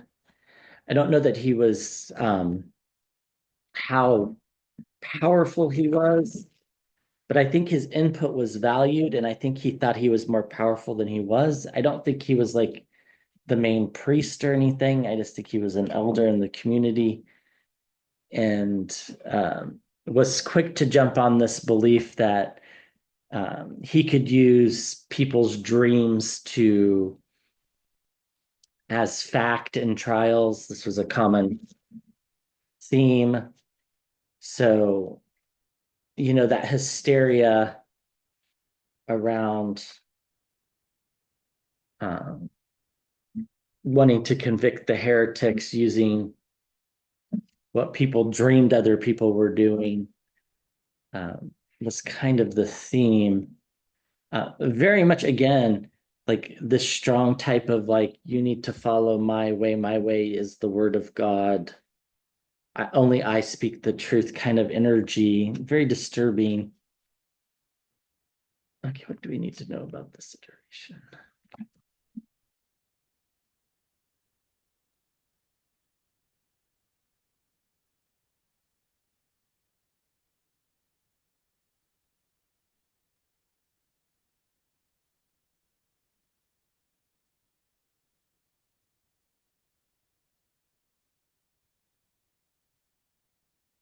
Yeah, it's like he had the chance to moderate this. Like it's almost like he had the chance to stop this big stain that is in the history books by being more moderate, but he thought that he could gain more by not. But I think the thought did cross his mind that he could kind of put an end to this, but he didn't. Again, the magician and the environment around these dark manifestations of trying to gain power and justice in the upper right, which is what I think eventually he's going to learn. We get the Three of Cups and the environment around circles of support and celebration. It's like he was kind of the big priest's right hand man, and him and his wife in particular, I think, were pretty influential in guiding these trials. Yeah. And afterwards, I think he just wanted to disappear. Like I think he realized that he didn't do the right thing. You know, the Salem witch trials became widely condemned right shortly afterwards. Um, it's like he was being handed a gift, which was a voice, which was his power, and he was supposed to use it this time for good, and he didn't. And I think that's somewhat similar to this iteration. Things behind the scenes that we can't see with the high priestess. This is the dark energy behind taking out vengeance on innocent people. The Ace of Pentacles, you know, he had a new beginning and really a chance to course correct here. And I think this is actually putting into context some of the other subtle lives that I got.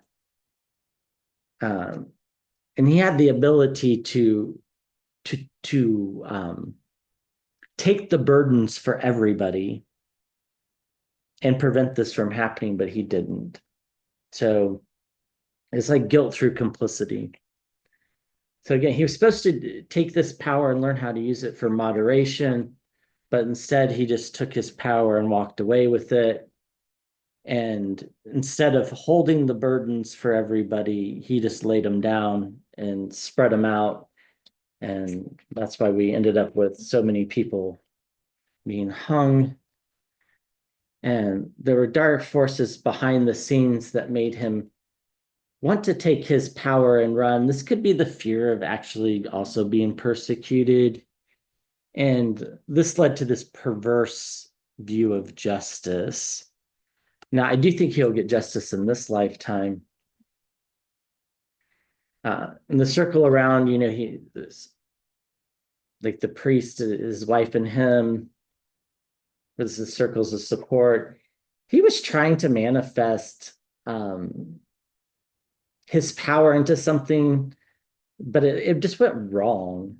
It didn't go the way it was supposed to go because he was given this gift and it was new. It was different. It didn't have to be the way it was in his previous life. He could have learned the lesson, but he didn't for whatever reason. And underneath, perhaps this is why, is there's just too much toxicity and mis and disinformation flying around that he was too scared to stand up to it. And he, you know, kept his head down rather than conveying the messages that he had. And this led to the destruction of the situation. And then, of course, now we have at least a pretty good idea of what happened. And, history will judge it accordingly. Okay. So, what about his current iteration do we need to know? So, a lot of people are very worried about him, and I get it. I think it's a rightful worry. I think it's a justifiable worry. I've just always had the sense that he's just going to disappear one day, and that's going to be the end. Like, I mean, not physically disappear, but like he'll just not be like his viewpoints will become so out of fashion that he won't have any power whatsoever. And I think that's ultimately how he learns this lesson that these previous lives have been trying to teach him. But we'll see. What do we need to about his current iteration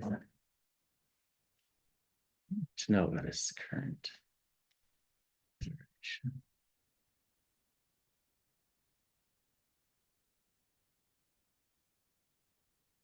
Yeah, it's like he's just walking towards the sunset. It's like the Eight of Cups kind of card. Not the exact imagery, but very similar.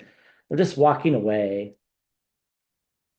It's like something happened. I think, the current president of the United States leaves the planet, and the next president has no use for this hateful rhetoric once he realizes that it's not of use when it comes to trying to win over the electorate.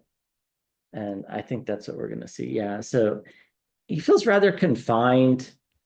Like he's shaped his life as I'm this white supremacist, racist, Nazi-esque type person.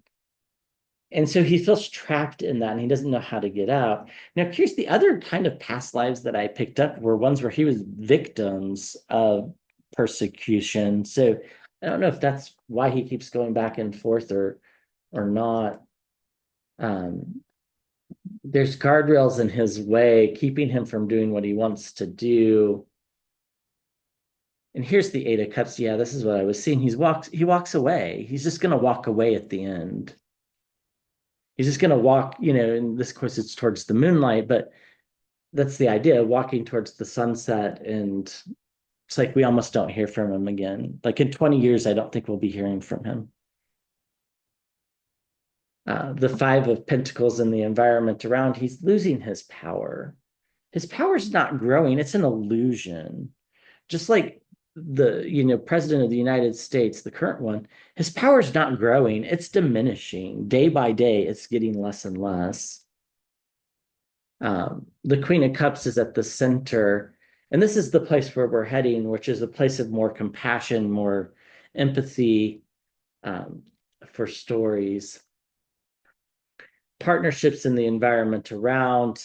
I think this is him and the current president of the United States. Something happens with the moon card, something comes to the surface. We'll see what that might be. The circles of support and celebration are in the environment around. Again, there's three. And then here he is carrying these heavy burdens. So it's like he's self-trapped himself in this typecast role of villain, right? He wants to be the villain, and now he's trapped. Well, I don't know that he wanted to be the villain, but he's trapped in that role. That's the way everybody perceives him, as this white supremacist, Nazi-esque type figure who hates immigrants, and all of that's true. But he can't escape that, and he never will be able to escape that. Like you just never get away from that once you've done that. But that's not where the world is heading. The world is heading towards a more compassionate and more empathetic place. It doesn't feel like it at times. Don't get me wrong, it does not feel like it. And that will cause Mr. Miller himself to be left with these burdens that he created that he's going to have to carry for the rest of his life because he wanted power. Something's going to come to the surface, and I think this has to do with um, some horrible things that the people around him and him himself are doing, which is what is kind of a catalyst for a change in the United States to something more empathetic, more caring. And this just basically sunsets Mr. Miller. He just walks away. Because there is no use. It wouldn't surprise me if he goes to another country, even like Hungary or Russia or something like that. Uh, there's guardrails, which is keeping him from doing what he wants to do. It's also keeping the president of the United States from doing what he's wanting to do. So that's good. He's feeling very impoverished. He feels like he doesn't have any power, even though he thinks he should, because of the partnerships he's formed with the people that are in power, in the circles of support that he has. But that's just not the way the government of the United States works. One person doesn't really have that much power. And I think uh, the current president of the United States is going to learn that lesson kind of hard. Again, more empathetic messages, hope coming forward, more empathetic messages. And here's he kind of at the end, isolated and alone, perhaps in Russia. That doesn't sound right, but perhaps somewhere else. Um, don't get me wrong, I don't think he's going to live like an impoverished life where he's, hauled up in a cabin in Montana like the Unabomber or something like that. I think he's just going to disappear from the scene and probably live a reasonably decent life. Um, so very interesting. His energy is by far one of the ickier ones that I have felt over my years. Again, it seems like he just cannot learn this lesson about how to use power correctly. I don't think he'll learn it this time either, but I think he will learn that power is an illusion, which now, don't get me wrong, that doesn't mean that if somebody's in power, they don't have the power to do some horrible things. But in the grand cosmic scheme of things, power is an illusion, just like control is an illusion. Wealth and material objects are an illusion. Everything really um, is really not in our control. All right. Thank you for watching. I'll be back with another video soon.